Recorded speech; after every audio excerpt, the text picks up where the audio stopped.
Buen día, maestro y compañeros. Nosotros somos el equipo 1 conformado por Vianey, Daniel, Hugo y yo, Noemí.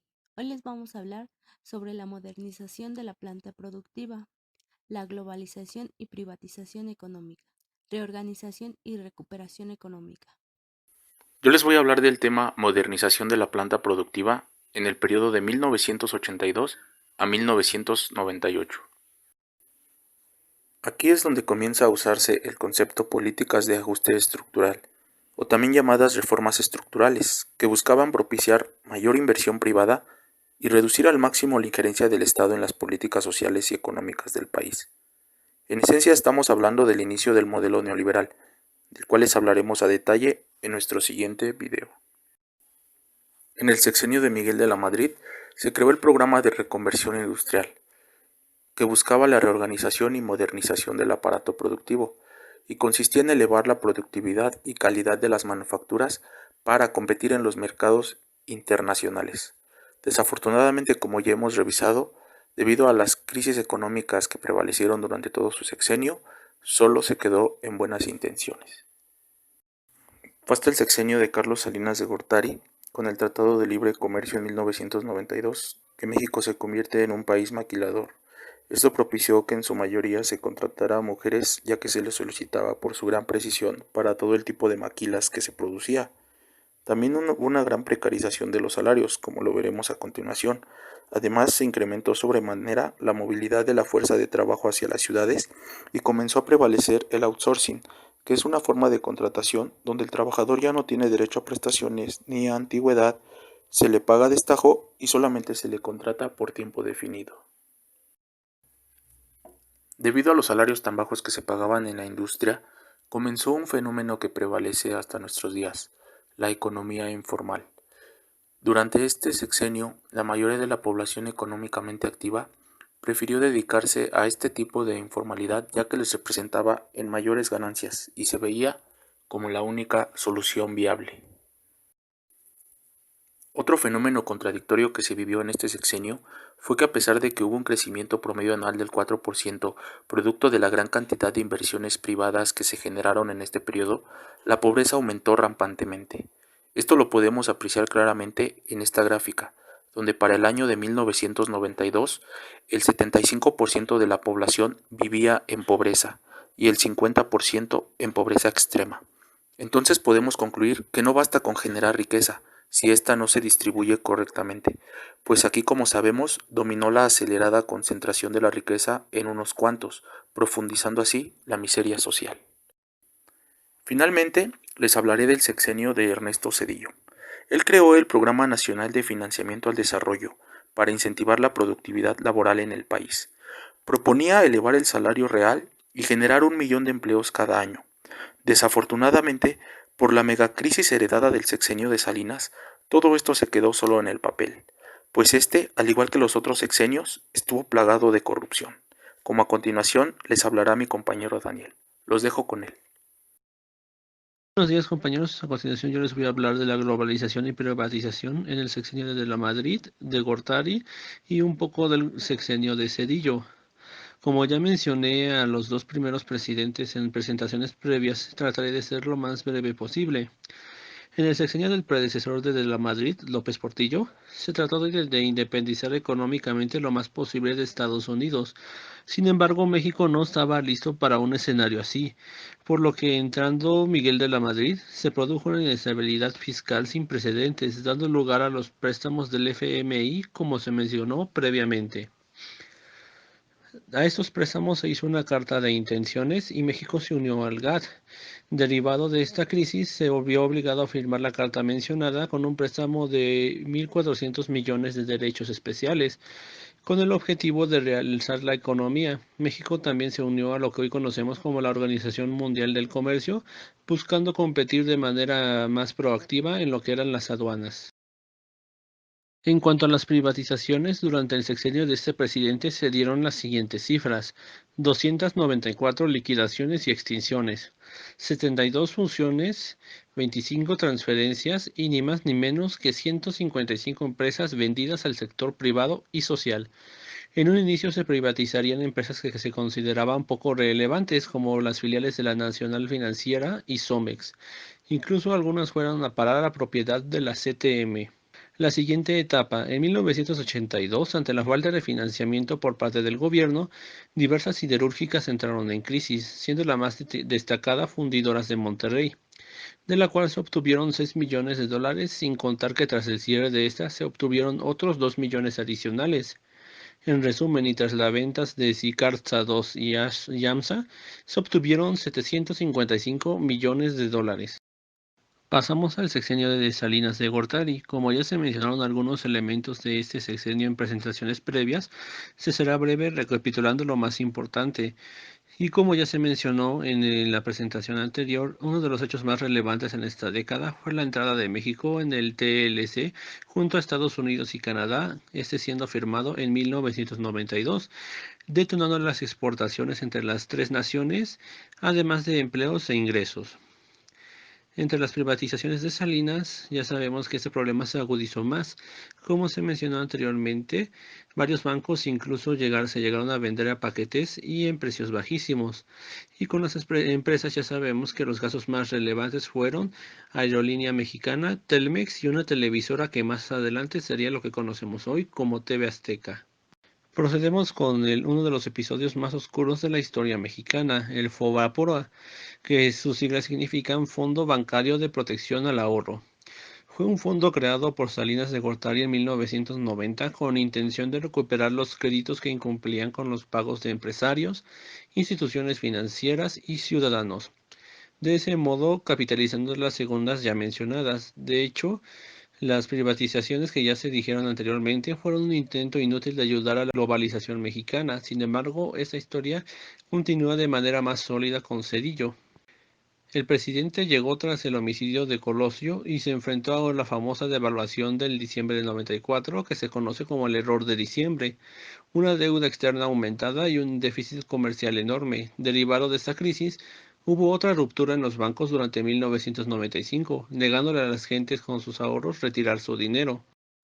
Los deudores fueron ni más ni menos que varias compañías que se vieron afectadas por estas deudas, debido a los préstamos de 20 millones de pesos.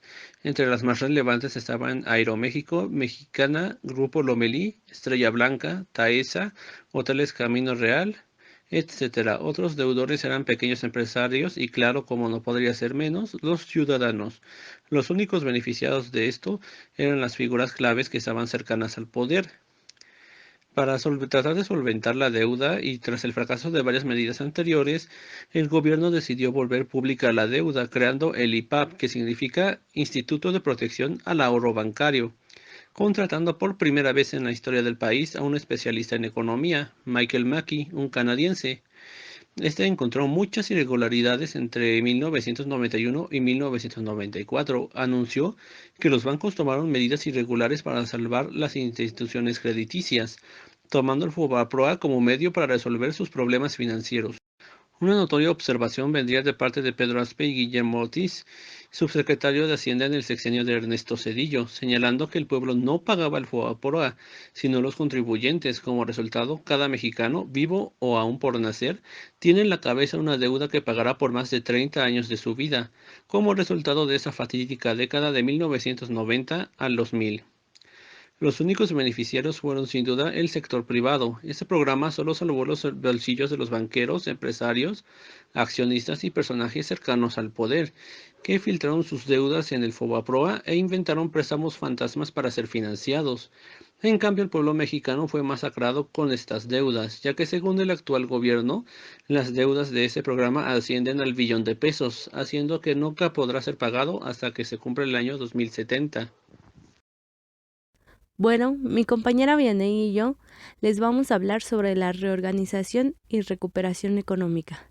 Yo les voy a hablar sobre la reorganización y recuperación económica en el periodo de Miguel de la Madrid. La llegada de Miguel de la Madrid al poder clamaban por una reconciliación. El sector privado esperaba la reversión de la nacionalización bancaria, mientras que la izquierda esperaba la profundización de la participación del Estado en la economía. Estas diferencias en las expectativas reflejaban la lucha por el modelo del país, que se pretendía y que se había hecho evidente unos meses antes al interior del gabinete económico López Portillista. Por un lado, un país que aceptaba las reglas del juego que se estaban decidiendo en un mundo cada vez más globalizado, y por otro, un reencuentro con el nacionalismo revolucionario que apelaba a la intervención del Estado en la economía y en otros ámbitos. Esta visión consideraba que el modelo de economía mixta, con los privilegios que se habían dado al sector privado y que éste no los había honrado cabalmente, debía enfocarse a un dirigismo estatal que privilegiara a las clases populares con una fuerte participación del Estado en la actividad económica. Miguel de la Madrid buscó delimitar el papel del Estado en la economía. Antes de concluir su primer mes en el gobierno, realizó modificaciones a los artículos 28 y 25 constitucionales, en los que se determinó con mayor precisión cuáles debían ser las prerrogativas y alcances de la actividad estatal en la economía. Buscaba clarificar el ámbito de la acción estatal para establecer claramente las reglas del juego.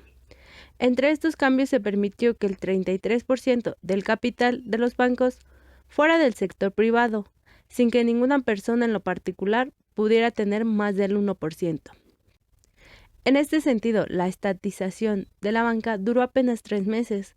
Las modificaciones a la Constitución fueron leídas por la izquierda como una traición, pues se permitía de nueva cuenta la participación privada en los sectores claves de la economía.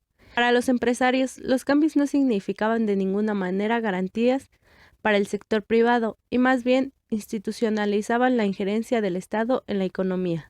De la Madrid no quedó bien con ninguno de los grupos ideológicos en pugna, sino más bien exacerbó la división y la falta de confianza del sector privado en el gobierno. Por tanto, las cúpulas empresariales continuaron su lucha ideológica y se alinearon gradualmente con el PAN, partido con el que tenían mayor afinidad ideológica, logrando cada vez más victorias electorales. Poco a poco ese partido político fue avanzando y ocupando alcaldías e incluso gobernaturas por primera vez. El gobierno de la Madrid intentó dividir a los empresarios y presionó a aquellos que estaban en problemas financieros y dependían del apoyo gubernamental para salir adelante, pero no logró evitar cierta radicalización empresarial. El presidente de la Madrid señaló que los empresarios le estaban dando muchos recursos al PAN sin percatarse realmente del cambio político que se estaba llevando a cabo. Había desconfianza profunda sobre la institución presidencial, como legado de López Portillo. La reacción del sector privado fue no repatriar sus capitales que había sacado durante el sexenio anterior. A pesar de que el tipo de cambio estaba subvaluado, Miguel de la Madrid no logró despertar confianza en el país y en su futuro, a pesar de haber constituido alternativas para la inversión financiera del sector privado y haber acelerado el pago de la indemnización a los banqueros, quienes quedaron inconformes con la cantidad que se les pagó. La cifra estuvo basada en el valor en libros de los bancos, al 30 de agosto de 1982, cuando su valor era el más bajo debido a la misma crisis. Además de que no se pagó el valor comercial, en noviembre de 1983, la Suprema Corte de Justicia aparentemente bajó cierto grado de presión indirecta. Le dio carpetazo al amparo promovido por los banqueros y los dejó sin ninguna posibilidad de recuperar los bancos. El gobierno de la Madrid comenzó con un grave problema de balanza, de pagos por la escasez de dólares. No había reservas en el Banco de México y se estaba en moratoria negociada con los acreedores internacionales. El monto de la deuda externa llegó a los 65,000 millones de dólares en 1982 y su servicio absorbía el 7% del PIB, a pesar de las voces que llamaban a declarar la moratoria unilateral y la conformación de un club de deudores latinoamericano. En realidad no era viable hacerlo, por lo que una gran parte del esfuerzo del gobierno fue por renegociar la deuda externa para alargar los plazos de pago. Por un lado, México argumentaba que una tercera parte del incremento de la deuda se debía solamente a los aumentos de las tasas de interés internacionales. El gobierno mexicano tenía que destinar el 30% de su gasto al pago de servicio de la deuda externa, por lo que tenía que disminuir la inversión pública y aún su gasto corriente. El sector privado también estaba muy endeudado.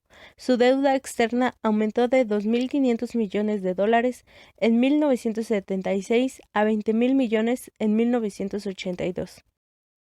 En estas circunstancias, el gobierno y las empresas tenían que disminuir su gasto interno con el fin de generar ahorro para pagar la deuda. Esa fue la consecuencia más visible e inmediata de la crisis de la deuda externa. Evidentemente, lo primero que se redujo fue la inversión, por lo que el crecimiento económico disminuyó de inmediato. Pero además, dada la enorme cantidad de recursos que se tenían que pagar, también el consumo general de la población debía reducirse. Eso significó que el nivel de vida de la población disminuyera enormemente y casi de inmediato. Los salarios reales disminuyeron y la oferta de empleo también, lo que aumentó el nivel de desempleo. El resultado fue una nueva ola de migración hacia los Estados Unidos, que alcanzó a la población de todos los estratos sociales. En medio de esta recesión, el gobierno inició un profundo cambio estructural de la economía. Se eliminó rápidamente el esquema proteccionista al eliminar la mayor parte de los requerimientos de permisos previos de importación y se redujeron los aranceles a partir de 1985. En apenas 3 años, la mayor parte del aparato proteccionista se eliminó y México finalmente entró al Acuerdo General de Aranceles y Comercios, GATT, por sus siglas en inglés, lo que iniciaba la institucionalización del cambio estructural hacia una economía abierta. Mientras que en 1982 el 100% de las importaciones estaba sujeta a algún tipo de protección y especialmente a permisos previos a la importación. Para 1988, solamente el 21% de las importaciones estaban protegidas. Este cambio radical se hizo unilateralmente, pero en general no hubo casi ninguna oposición a la apertura comercial que realizó el gobierno de Miguel de la Madrid en esos años. La desconfianza entre el sector público y el privado continuó a lo largo del sexenio de Miguel de la Madrid, al tiempo que el PRI se escindió para dar nacimiento al PRD. La percepción de segmentos importantes del PRI que se sintieron traicionados por de la Madrid no fortalecieron el papel del Estado en la economía, e incluso por la decisión de su sucesor dio lugar al nacimiento de un nuevo partido. Bueno, compañeros, yo les voy a hablar sobre el impulso transformador del salinismo. Todavía en el último año del sexenio de Miguel de la Madrid, al arreciar aún más la crisis económica y no tener claro cómo detener la inflación, la depreciación del tipo de cambio y el déficit público, el gobierno llevó a cabo un plan de estabilización heterodoxo. Dados los fracasos y alto costo social de los planes de estabilización impulsados por el FMI, y tras el aprendizaje que dejaron los planes Austral y Cruzado en Argentina y Brasil respectivamente, el gobierno mexicano y particularmente miembros del equipo económico del candidato del PRI a la presidencia, Carlos Salinas de Gortari, llevaron a cabo un plan de estabilización que echó mano de lo que aún quedaba del corporativismo mexicano. El gobierno reunió a representantes del sector privado, de los obreros y de los campesinos y convocó al Pacto de Solidaridad Económica, en el que se buscó disminuir la inflación drásticamente sin incurrir en los altos costos sociales de los planes de estabilización tradicionales. Este pacto conjugó elementos ortodoxos como la reducción del gasto público y la disminución de los subsidios, con elementos menos tradicionales como el uso de un ancla nominal, como el tipo de cambio, para reducir las expectativas de inflación y de depreciación del peso. Además, se reconoció explícitamente el componente inercial de la inflación, por lo que el proceso de estabilización se dividió en etapas sucesivas, cortas y específicas, que eliminaban gradualmente dicho impacto inercial. La inflación era como un tren viajando a alta velocidad, que para detenerlo sin descarrilar era menester hacerlo poco a poco y no de golpe, pues en este caso las consecuencias serían muy graves. Por supuesto, el acuerdo para controlar aumentos desmedidos de precios y salarios requirió de la cooperación de los trabajadores y de los empresarios. Los primeros se ajustaban por el control político del PRI, mientras que los segundos lo hicieron más bien a regañadientes y ocasionalmente amenazados informalmente por las autoridades con auditorías fiscales y otros métodos no ortodoxos. El éxito del programa fue tal que la inflación disminuyó de 153.5% en 1988 a 23.8% en 1989. El desabasto que normalmente ocurría en programas heterodoxos fue muy inferior en México al que ocurrió en Argentina y Brasil, y con base en este logro, que mucho se le atribuyó al equipo entrante en el gobierno encabezado por Carlos Salinas de Gortari, el sector privado comenzó a cambiar su actitud ante el gobierno. No obstante, la crisis económica había sido tan profunda que el descontento generalizado llevó a una contienda electoral muy reñida y que provocó la caída del sistema en 1988. Hasta la fecha, una parte importante de la población sigue considerando que hubo fraude electoral. En medio de esa crisis, Carlos Salinas llegó al poder. Con muy poca legitimidad, el presidente Salinas buscó inmediatamente legitimarse a través de medidas espectaculares. A unas semanas de haber tomado posesión, dio un golpe de timón al encarcelar al líder del sindicato de petróleos, Joaquín Hernández Galicia Laquina. Poco después también encarceló a un empresario connotado, Eduardo Legorreta, por supuestos malos manejos al frente de una casa de bolsa en medio del auge bursátil de los años anteriores y que culminó con el crack de septiembre de 1987. La salida del líder del Sindicato Nacional de Trabajadores de la Educación, Jonguito Barrios, y su reemplazo por Elba Ester Gordillo fue otro golpe importante ante la opinión pública que comenzó a creer nuevamente en el presidente y sus intenciones reformadoras. El problema económico que enfrentó Salinas era enorme. Si bien la inflación ya había descendido notoriamente, el problema del estancamiento económico persistía. El PIB per cápita prácticamente no creció durante todo el sexenio de la Madrid, y ya no era posible mantener esta situación. Una causa importante era, sin duda, el monto de la deuda y los requerimientos de pago que era necesario afrontar año con año que impedían destinar recursos a la inversión productiva. A pesar de las renegociaciones de la deuda que realizó el gobierno de la Madrid para aplazar los vencimientos de pago en el tiempo, el peso de la deuda impedía al gobierno destinar más recursos a la inversión, por lo que era imprescindible reducir su monto en forma significativa. Así el gobierno salinista se planteó en un inicio la recuperación del crecimiento económico, para lo cual se necesitaba solucionar el problema de la deuda externa y el control definitivo de la inflación. Los esfuerzos por renegociar la deuda coincidieron con el Plan Brady, que buscaba una solución más amplia al problema de la deuda internacional. La esencia del Plan Brady era el compromiso de los gobiernos de generar finanzas públicas balanceadas al tiempo de realizar renegociaciones con los bancos privados para disminuir los pagos y ampliar los plazos. Para ese entonces, los bancos acreedores ya habían logrado disminuir sensiblemente su vulnerabilidad ante una posible moratoria de sus acreedores principales, Argentina, Brasil y México, por lo que estaban en sus mejores condiciones para renegociar los adeudos con los países en problemas. En el verano de 1989, México logró un acuerdo con sus deudores principales y una quita del monto de la deuda por $1,000 millones al año. La relación de deuda externa pública pasó de un máximo de 95% del PIB, que incluía la banca nacionalizada en 1987, a un promedio de 29% en el sexenio de Carlos Salinas. Si bien esta reducción no representaba una solución definitiva al problema, sí marcó un hito en las relaciones con los deudores y lanzó un mensaje a la comunidad financiera nacional e internacional de que el país ya estaba en condiciones de volver a recibir inversiones. Es decir, se logró crear en la opinión pública la idea de que el problema de la deuda externa ya no era un impedimento macroeconómico y que la economía mexicana ya no tenía obstáculos para poder crecer nuevamente a tasas elevadas.